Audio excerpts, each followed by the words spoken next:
po sa ating lahat. Ako po si Emmanuel O. Alejandro. Ito po ang aking daily devotion para sa ngayong August 30. And for today, we are going to talk about family devotion and discipleship.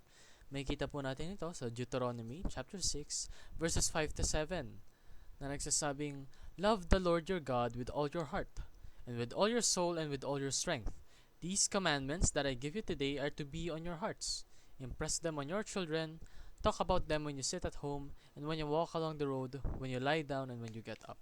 Sa Tagalog, ibigin mo si Yahweh na iyong Diyos ng buong puso, buong kaluluwa at buong lakas. Ang mga utos niya'y itanim ninyo sa inyong puso. Ituro ninyo ito sa inyong mga anak.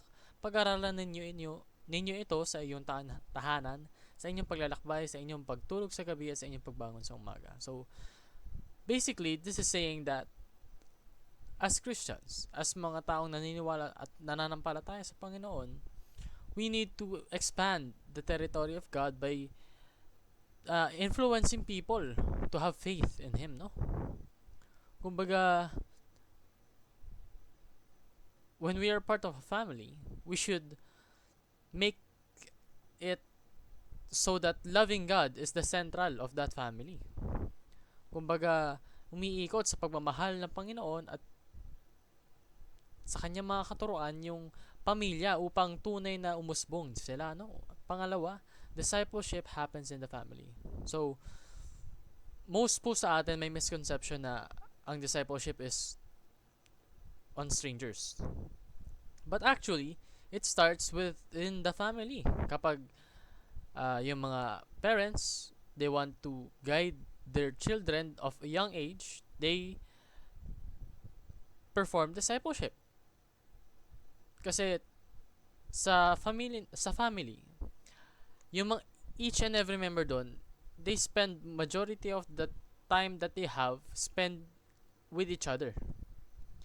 So, it's only natural that discipleship is intended to happen in the family kasi maraming oras yung nilalaan ng pamilya sa isa't isa na magkasama. So, it is only the most effective way, no? And most natural way kapag yung pamilya natin mismo yung ating dinay-disciple or yung pamilya mismo natin yung nagde-disciple sa atin.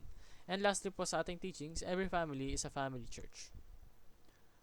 Lahat po ng pamilya, no matter who they are, what their social status is, as long as they are faithful to God and nananampalataya talaga sila ng sama-sama, it is a family church. So, paano nga ba natin ito ma-achieve? Unang-una, start a family devotion and pray together.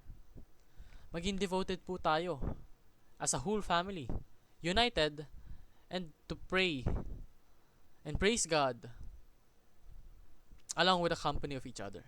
Pangalawa, start a Bible study with family and friends. So, bukod daw po sa ating pamilya, isama rin po natin yung mga ating matatalik na kaibigan, yung mga taong mahalaga sa buhay natin. And let's start a Bible study.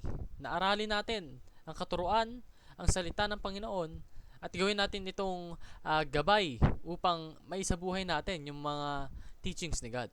And lastly po, start a microchurch, the church at home. So, it doesn't really matter kung ano po yung size ng church natin, no? Actually, in old times, it was more encouraged na yung gatherings is only a limited amount of people lang. Yung mga taong talagang close na close lang, yung mga pamilya. Kasi in that way, they share this faith with God. And that experience is holy talaga, no? Talagang they have this uplifting, welcoming environment in where they openly, unitedly worship God. And that's something that we should also achieve in modern times, no? So let's start a micro church, a church at home, and use it as a way to further our faith with God. Yun lamang po. Maraming salamat sa pakikinig. Pagpalain po tayong lahat, and let's all give glory.